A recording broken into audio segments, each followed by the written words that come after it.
Hi book friends, I'm Erin, and this is Erin Go Read.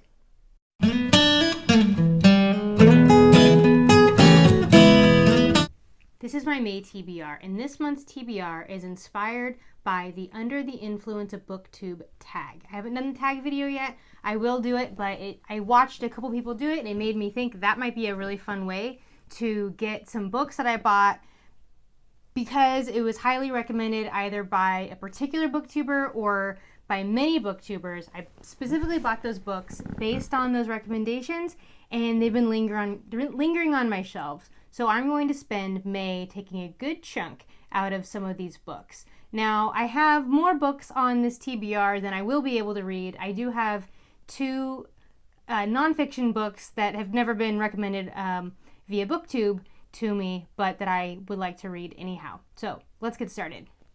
I'm going to start off with the Jen Campbell portion of the TBR. So Jen has a new poetry collection. Her first full-length poetry collection is out this month. I don't have it yet, but I do have her short story collection, in the beginning of the world, in the middle of the night. And these are short stories with some fairy tale, fantastical elements in them.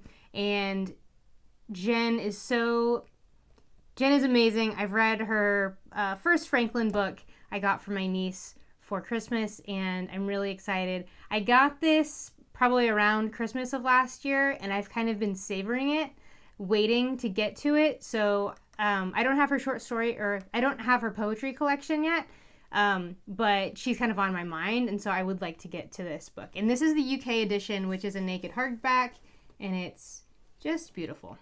I'm trying a new setup here. I'm directly in front of my window instead of being further back there in the corner, so hopefully this white is going to show up. Jen Campbell highly recommends The Dumb House by John Burnside.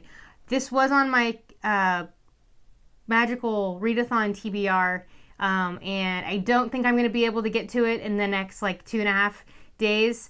This was for Care of Magical Creatures, as it has a rabbit on the front. So this is kind of a Frankenstein-y retelling kind of deal. So I would really like to get to this. If I don't get to it in April or May, then I will probably save it for October, because it has kind of the Frankenstein kind of vibes. And I think I might actually read Frankenstein for Victober this year.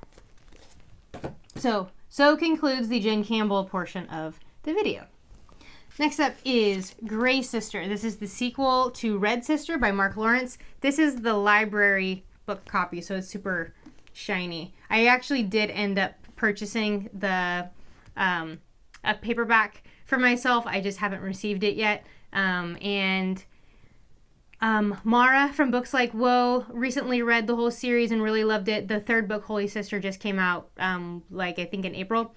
And then Cody from Cody's Book Corner is the first person who I heard raving about this series. And I'm really excited to get back to a convent full of student nuns learning magic and how to fighting nuns.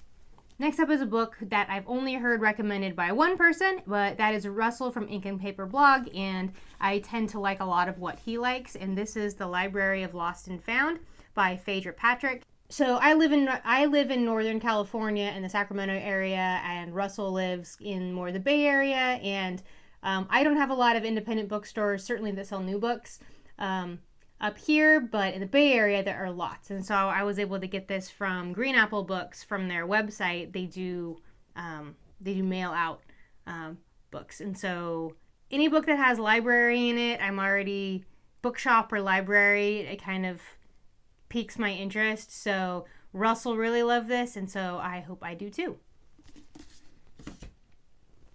Okay, the next books are all books, rather than being strongly recommended by one or two people, these are books that are basically openly lauded by all of BookTube, or it is at least an unpopular opinion if you don't like one of these books.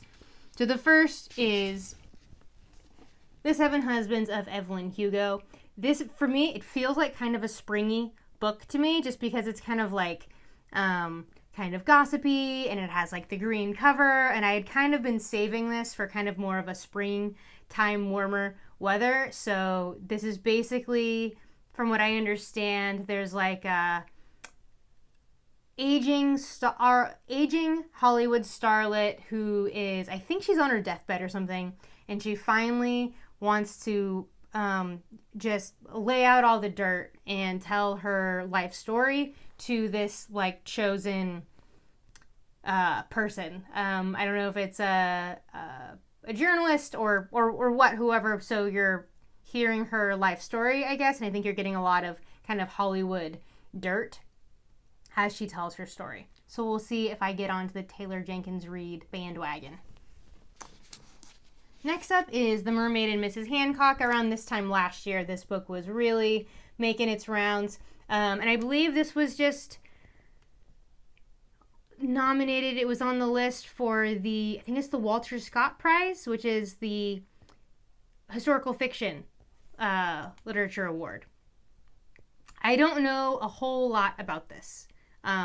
It's big and it has a really pretty cool cover, and yeah, so I would like to get to this one and see what all the fuss is about. Next up is a bit older, but this one is on the Great American Read list. I'm not going to do my cocktail shaker TBR jar kind of thing this month. I am going to also slowly be getting through Gulliver's Travels next month. I didn't make it through it. I was trying White Teeth by Zadie Smith on audiobook, and it just was not working. I was not connecting. So I may try the physical book of that one. But I did look at the Great American Read list, and I thought, all right, what is a book that's on this list that is also a very well-loved book on BookTube? And that is The Martian by Andy Weir. So I read, I can't even think of what it's called now. I listened last summer to the audiobook of whatever the book is he wrote after this that I can't even remember the name of, and it was not great, but I heard basically from everybody who had read both that this one is awesome and the other book not so great.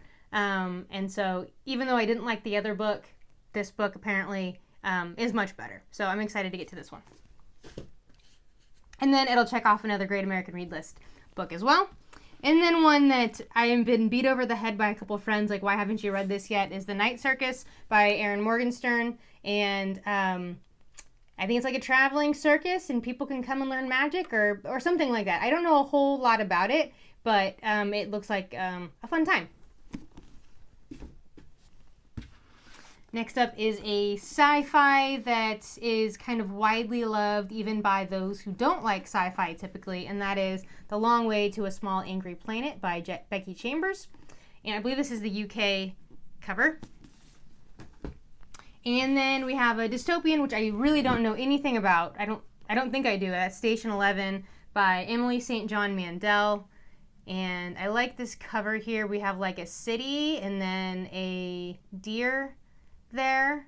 So interesting. So now that my husband and I have finished the Red Rising series, after I read a few more books, I'll probably be ready to get back into some more dystopian fiction. These last two books are nonfiction, and these are kind of oriented to my business interests, my health and wellness interests. The first one is more business oriented, and that is Deep Work by Cal Newport. I have very slowly been reading this. I'm like halfway through it, and I'm really enjoying it when I'm reading it. I just haven't made the time, haven't done the deep work to just sit down and read this book. It's very interesting. It's about basically different philosophies on productivity and how to get the most out of yourself or out of your employees, your organization, and that can depend on the type of work that you're doing. Particularly for myself, as I'm starting a health coaching business, I'm finding it really helpful as far as thinking of systems to implement for myself for when to do work, how to do work, not being distracted by work, and how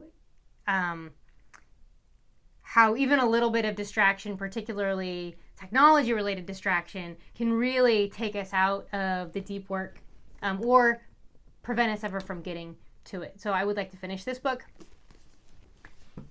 And then I picked up recently The Inflamed Mind, A Radical New Approach to Depression by Edward Bullmore. I actually don't remember Where I heard about this, where I picked it up, I don't know. I think I might have just been interested in the title.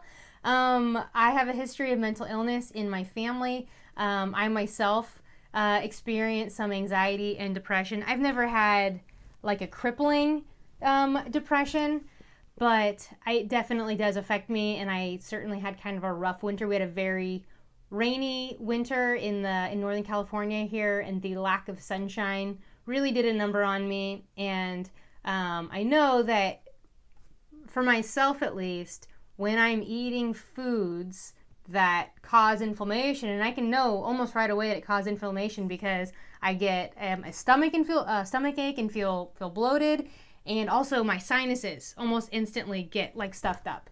And so you are what you eat. And so I'm going to be really interested in to see the way that they tackle this, and how food and just basically what we intake into our body affects our brain and how that affects our mental health. So these are the dozen books that I hope to get through, or at least will be choosing from for the month of May. If you like what you saw here, please hit the subscribe button, give me a thumbs up.